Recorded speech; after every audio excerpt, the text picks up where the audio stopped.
প্রিয় বান্ধবীকে খোলা চিঠি যে ছোটোবেলার সিরিজ আমি আপলোড করছিলাম, সেটার এটা পঞ্চম পার্ট। এই পার্টটা দিতে আমার বড্ড দেরি হয়ে গেল।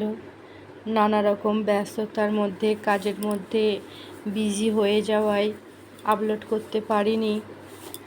আর প্রিয় বান্ধবীকে যখন আমি আমার এই খোলা চিঠি শেয়ার করছি, তার সাথে কাটানো প্রত্যেকটা প্রিয় মুহূর্ত, ভালো মুহূর্তগুলো শেয়ার করছি, সেগুলো বেশিরভাগই আমি কোনো কিছু খেতে খেতে আপলোড করছি।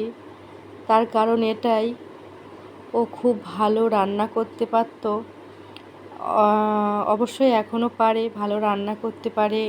ওর অনেক ভালো ভালো গুণ আছে, যার জন্য ও আমাকে খুব ভালো ভালো অনেক কিছু করে খাওয়াতো তখন। যার জন্য সেগুলো মিস করি। সেই জন্যই হয়তো ওর সাথে কাটানো জিনিস প্রত্যেকটা কথা শেয়ার করার জন্যই আমি সবসময় খাওয়ার ভিডিও দিচ্ছি।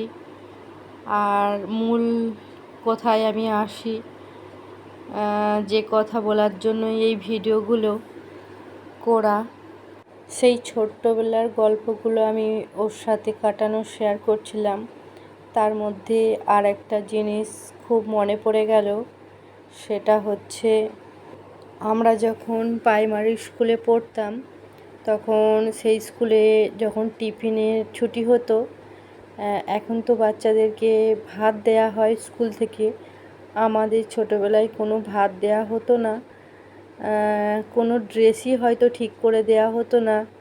স্কুলে ড্রেসই আসতো খুব কম, যেখানে কিছু বাচ্চাকে দেয়া হতো, কিছু বাচ্চাকে দেয়া হতো না। সেটার জন্য খুব আমরা কান্নাকাটি করতাম। কিন্তু ড্রেস যেভাবে আসবে স্যারেরা তো সেই রকমই দেবে। যাদের হচ্ছে যে বাড়ি একটু সচ্ছল, তখনকার সচ্ছল মানে সেই রকমই সচ্ছল ভেবে নিতে হবে। তার থেকেও যারা নিডি, তাদেরকে বেছে বেছে স্যারেরা জামা দিতেন, আমাদেরকে কখনোই দিতেন না। তার কারণ এটাই ছিল যে জমি ছিল, ধান ছিল বাড়ির, চাষের ধানের ভাত যে খায়, তাদেরকে স্কুল থেকে জামা দেয়া হতো না। এই রকম বেছে বেছে দেয়া হতো। তো আমি স্কুলে জামা পেতাম না বলে খুব কান্নাকাটি করতাম।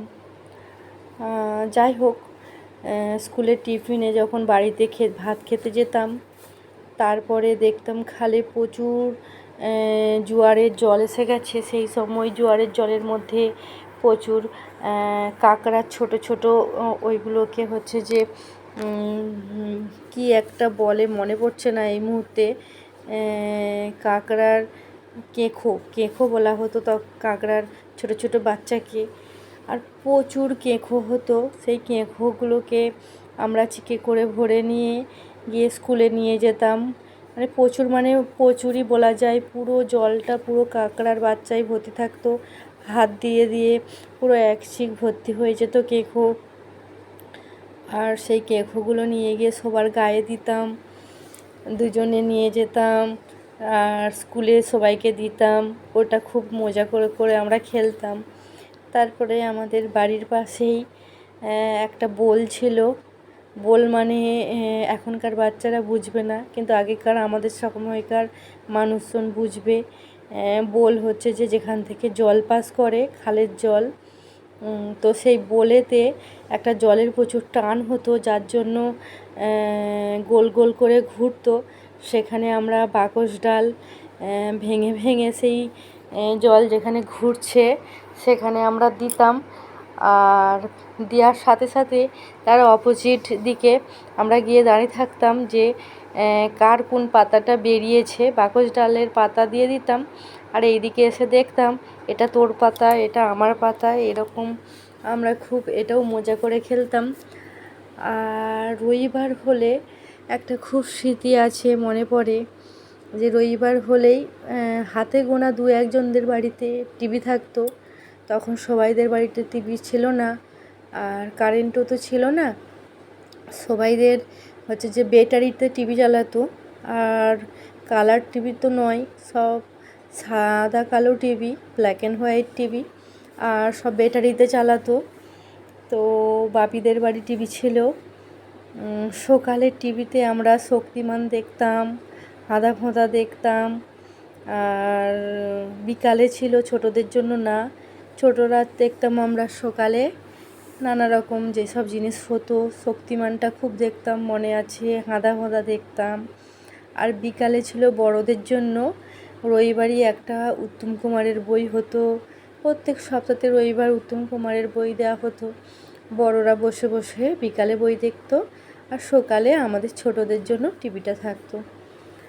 আর খুব মনে আছে গামছাই করে পেঁয়াজ কুচিয়ে, চানাচুর থাকতো কি থাকতো না জানি না, পেঁয়াজ কুচিয়ে তেল দিয়ে নুন দিয়ে গামছাই করে মা মুড়ি দিয়ে দিত। সেই মুড়ি খেতে খেতে ওদের বাড়ি গিয়ে শক্তিমান দেখতাম।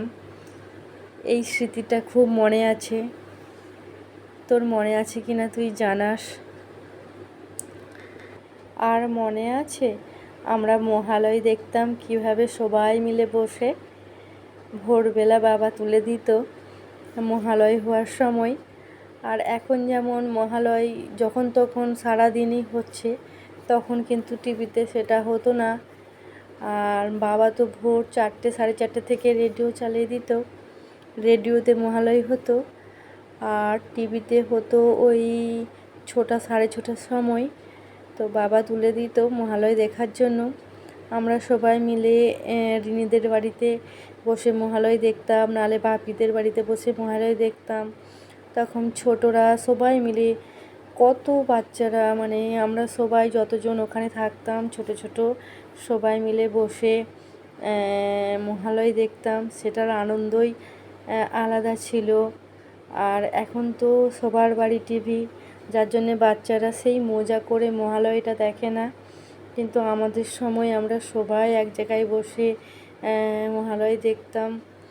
আর তোর মনে আছে একটু বড় হয়ে যাওয়ার পর আমরা মান্নাপাড়ায় দুর্গা ঠাকুর দেখতে যেতাম, আনলেপাড়ায় দুর্গা ঠাকুর দেখতে যেতাম পায়ে হেঁটে হেঁটে। আর সবাইয়ের পকেট মানি খুব কম, 10 টাকা 20 টাকা, তাতেই কত আনন্দ করে আমরা কিছু না কিছু কিনে খেয়ে আসতাম।